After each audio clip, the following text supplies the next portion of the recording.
बात करेंगे sources and uses of carbohydrates के बारे में, ठीक है ना। इसका पार्ट 2 है। पार्ट 1 में हमने कुछ इंट्रोडक्शन पढ़ा था ग्लूकोज का, फ्रैक्टोज का और माल्टोज का, ठीक है ना। वो क्या होते हैं, ठीक है ना। मोनोसैकेराइड्स, डाइसैकेराइड्स, मोनोसैकेराइड्स के बारे में, कुछ ओलिगोसैकेराइड्स की एग्जाम के बारे में पढ़ा था, कुछ पॉलीसैकेराइड्स के बारे में पढ़ा था। आज हम पढ़ेंगे इसके यूजेस के बारे में, कार्बोहाइड्रेट्स के यूजेस के। कार्बोहाइड्रेट्स जो से प्रोवाइड होता है following uses to our body, यानी कि हमारी बॉडी जो सी है वो यूज़ करती है कार्बोहाइड्रेट्स को। हमारी बॉडी जो सी है वो यूज़ करती है कार्बोहाइड्रेट्स को। बहुत इंपॉर्टेंट है कार्बोहाइड्रेट्स हमारी बॉडी के लिए।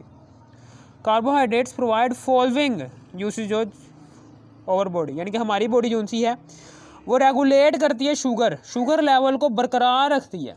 यानी कि हमारी बॉडी में जो सा शुगर बन रहा है उस शुगर लेवल को बैलेंस रखती है हमारी बॉडी। हमारी बॉडी जो सी है वो शुगर लेवल को बैलेंस रखती है, बरकरार रखती है। ना ज़्यादा होता है ना ही कम होता है। लेकिन अगर कम हो जाए sugar level, low sugar level हो जाए हमारी बॉडी के अंदर, तो हाइपोग्लिसीमिया की बीमारी हो जाती है, ठीक है। हाइपोग्लाइसीमिया के दौरान क्या होता है, हाइपोग्लाइसीमिया के दौरान हमारा जो सा दिल है उसकी धड़कन तेज़ दिल की धड़कन तेज़ हो जाती है, ठीक है ना। हमारा पसीना आ रहा होता है हमें, और घबराहट या फिर इज़्तिराब भी आ रहा होता है, चिड़चिड़ापन भी आ रहा होता है, उलझन भी हो रही होती है, हमें चक्कर भी आ रहे होते हैं। इस दौरान ये बीमारियाँ होती हैं, ये इलामात होती हैं हाइपोग्लाइसीमिया की। और हाइपोग्लाइसीमिया जो सा है इसके बाद जो सा ये they provide essential nutrients for bacteria. ये आंतों की नाली जो सी आंतों की नाली है उसमें जो सा बैक्टीरिया पाए जाते हैं, वो बैक्टीरिया के लिए कार्बोहाइड्रेट्स जो से हैं वो न्यूट्रिएंट्स प्रोवाइड करते हैं। कार्बोहाइड्रेट्स जब मैदा हजम कर लेता है तो मैदा जो से है वो न्यूट्रिएंट्स जो से हैं वो आंतों की नाली में मौजूद बैक्टीरिया को भेजता है। बैक्टीरिया जो सा होता है वो क्या करता है, ये tract that helps in digestion. ये क्या करता है, ये डाइजेशन में मदद देता है। यानी कि खुराक जो सी होती है वो हज़म हो रही होती है ना, वो हज़म हो रही होती है सिर्फ और सिर्फ इन न्यूट्रिएंट्स की वजह से। दे प्रोवाइड एसेंशियल न्यूट्रिएंट्स, यानी कि जो सा प्रोवाइड करता है, कौन प्रोवाइड करता है, दे प्रोवाइड, ये कार्बोहाइड्रेट्स ज़रूरी न्यूट्रिएंट्स प्रोवाइड करता है खुराक को हज़म करने के लिए, जो कि आंतों में मौजूद है, ठीक है। समझ आ गई, ये इसका दूसरा था। और फिर आगे डाइटरी फाइबर जो सा होता है ये हेल्प करता है टू कीप ठीक है ना, ये आंतों को सही तरीके से काम करने में मदद देता है। जो सा डाइटरी फाइबर है ये जो से फल वगैरह होते हैं, केला हो गया, ठीक है ना। फिर इसी तरह जिसमें डाइटरी फाइबर लंबे लंबे चेन होते हैं, जापानी फल हो गया उसमें भी डाइटरी फाइबर्स होते हैं।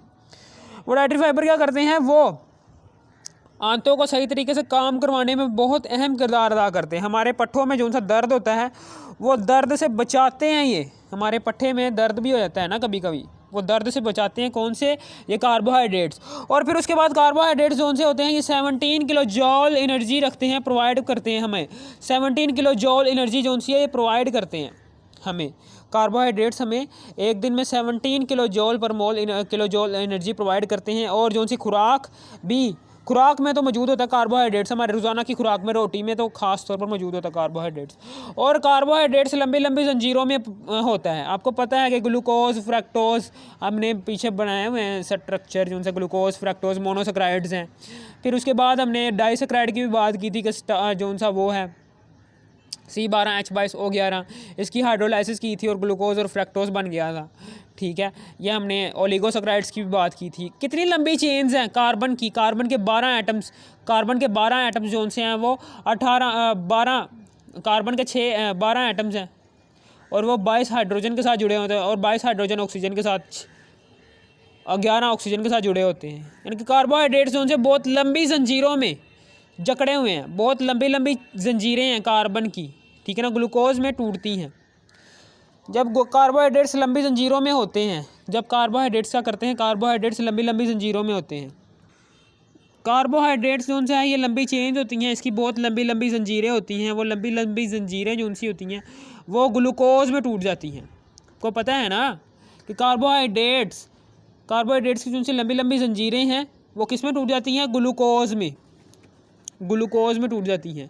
वो ग्लूकोज जो सी होती है, ग्लूकोज जो सी वो छोटी आंत में जाता है, छोटी आंत में डाइजेशन होती है। छोटी आंत से वो डाइजेशन होने के बाद वो खून में शामिल हो जाता है। जैसे वो खून में शामिल हो जाता है तो खून का बहाव जो सा है वो ग्लूकोज को उस उस मुकाम तक पहुंचाता है जहां पर उस ग्लूकोज की ज़रूरत है बॉडी को। अगर पट्ठे में ज़रूरत है तो वो पट्ठों तक पहुंचाता है, पट्ठे में दर्द है तो वो दर्द ठीक हो जाएगा। अगर कहीं भी ग्लूकोज को दिमाग को बहुत ज़रूरत होती है ग्लूकोज की, ठीक है ना, दिमाग तक भी खून जाता है और ग्लूकोज को साथ लेकर जाता है, और इस तरीके से दिमाग को भी जाता है जी ग्लूकोज। फिर उसके बाद हमारी जो सी बॉडी है, हमारी बॉडी में फूड कंटेनिंग कार्बोहाइड्रेट्स, जो सा फूड है उसके अंदर कार्बोहाइड्रेट्स होते हैं, कार्बोहाइड्रेट्स होते हैं फूड के अंदर, ठीक है ना, खुराक के अंदर। और जब वो खुराक ब्रेक होती है, ब्रेक डाउन इनटू, जब खुराक टूटती है, ब्रेक होती है, जब खुराक टूटती है तो किस में टूटती है? शुगर में, शुगर में टूट जाती है खुराक। और शुगर जो सी होती है वो आगे ट्रांसपोर्टेड, ठीक है ना, transported by blood stream, transported यानी कि ट्रांसपोर्ट किया जाता है ब्लड को, ट्रांसपोर्ट किया जाता है किसको? ब्लड को।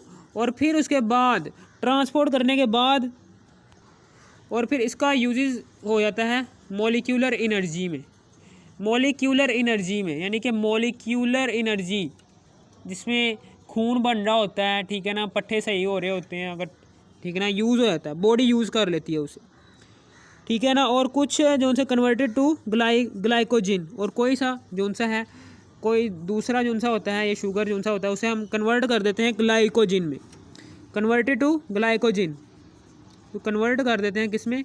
ग्लाइकोजिन में। ग्लाइकोजिन जो सा है इसका फार्मूला क्या है? इसका फार्मूला है C24H42, ठीक है ना, H42 और O21, ये है जी ग्लाइकोजिन। ग्लाइकोजिन जो सा है ये लीवर में चला जाता है, ठीक है ना। ये जो सा ग्लाइकोजिन है, ये ग्लाइकोजिन कहाँ पर जाता है? ये ग्लाइकोजिन जो सा है ये लीवर में जाता है। ये लीवर में जाने के बाद जो सा लीवर होता है, ये लीवर इसमें से इसको, इस ग्लाइकोजिन में से ग्लूकोज, इसकी हाइड्रोलाइसिस करता है। इसकी हाइड्रोलाइसिस करने के बाद ग्लूकोज बनाता है। हाइड्रोलाइसिस क्या होती है? इसमें क्या होता है? हाइड्रोलाइसिस के प्रोसेस में H2O की एडिशन होती है, H2O की एडिशन होती है मॉलिक्यूल में। जब इस ऑर्गेनिक कंपाउंड के अंदर H2O की एडिशन हो जाती है तो कंपाउंड्स जो से होते हैं, कंपाउंड्स के दरमियान, एलिमेंट्स के दरमियान जो बॉन्ड्स होते हैं वो टूटने लग जाते हैं, ब्रेक होने लग पड़ते हैं। उन बॉन्ड्स की ब्रेकेज की वजह से ग्लूकोज बनता है। अब ये ग्लूकोज जो सा ये कहाँ जाएगा? अब ये ग्लूकोज जो सा होगा ये सेंट्रल नर्वस सिस्टम में जाएगा, यानी कि सेंट्रल नर्वस सिस्टम, ऐसा नर्वस सिस्टम जो सेंटर में मौजूद है हमारे दिमाग के, सेंट्रल नर्वस सिस्टम, उसे हम कहते हैं सेंट्रल नर्वस सिस्टम, ठीक है ना, सेंट्रल में जाएगा, ठीक है ना। अब हम इसे कन्वर्ट कर देते हैं फैट में, इसको हम कन्वर्ट कर देते हैं फैट के अंदर, कन्वर्ट कर देते हैं किसमें? फैट के अंदर, इसको हम कन्वर्ट कर देते हैं फैट के अंदर। शुगर जो सी है इसको हम कन्वर्ट कर देते हैं फैट के अंदर। और ये जो सी काजेज होती है, काजेज ऑप्स, कुछ ग्लूकोज जो सा होता है, कुछ शुगर जो सी होती है, उस शुगर को फैट में कन्वर्ट कर दिया जाता है, ठीक है। अब उसके बाद, ठीक है, यहाँ पर फैट में कन्वर्ट हो गया, ठीक है ना, फैट में कन्वर्ट हो गया, ठीक है। यहाँ पर फूड जो सा कार्बोहाइड्रेट है, फूड जो कार्बोहाइड्रेट जो सा है, ये जो सा खुराक में मौजूद है उसको ब्रेक किया जाता है। सबसे पहले ब्रेक किया जाता है किसमें? शुगर में। शुगर जो सी होती है वो ट्रांसपोर्ट हो जाते हैं ब्लड में, शुगर जो सी होती है वो ब्लड में ट्रांसपोर्ट हो जाती है, और इससे हम, ठीक है ना, इसे हम यूज़ कर लेते हैं। ट्रांसपोर्ट, ब्लड में शुगर ट्रांसपोर्ट हो जाती है, ठीक है ना, जहाँ जहाँ ज़रूरत होती है शुगर की वहाँ ब्लड ले जाता है उसे। और जो है शुगर है ये लीवर में कुछ ग्लाइकोजिन की शक्ल में जाती है। ग्लाइकोजिन एक मॉलिक्यूल ये मैंने बनाया हुआ है, ये ग्लाइकोजिन की शक्ल में कुछ लीवर में ट्रांसफ़र होती है ये शुगर, ठीक है ना, शुगर, ठीक है ना, ग्लाइकोजिन की शक्ल में। ग्लाइकोजिन किसमें? ग्लूकोज में टूट जाता है जब इसकी हाइड्रोलाइसिस होती है, तो फिर ये सेंट्रल नर्वस सिस्टम में ज़्यादा चला जाता है। और फिर उसके बाद ये जो सा है, ये शुगर है, ये कन्वर्ट फैट, यानी कि जो शुगर है ये फैट में भी कन्वर्ट हो जाती है। ये हमारा हो गया क्लियर आज का टॉपिक, ठीक है। अब हम आगे बात करते हैं, ठीक है ना। मेरी वीडियो ये ख़त्म हो गई है, और मेरे वीडियो के टाइटल जो सी वीडियो है उसका टाइटल लिखा होता है, उस टाइटल पर आप क्लिक करोगे तो वीडियो की जो सी है डिस्क्रिप्शन आ जाएगी, कमेंट सेक्शन में डिस्क्रिप्शन, वीडियो के टाइटल पर आप क्लिक करोगे ठीक है ना। उसके बाद जो डिस्क्रिप्शन आएगी, उस डिस्क्रिप्शन में पार्ट 1, पार्ट 2, पार्ट 3, पार्ट 4 ऐसे करके पार्ट्स बने होते हैं वीडियोज़ के। अगर आपको कहीं पर भी पार्ट 1, पार्ट 2 दिख जाए वीडियो के टाइटल में, तो आप वीडियो के टाइटल पर क्लिक करना, और लिंक्स दिए होते हैं वहाँ पर नीचे में, वो लिंक्स भी लाजमी देखा करो ताकि आपको पूरी समझ आए।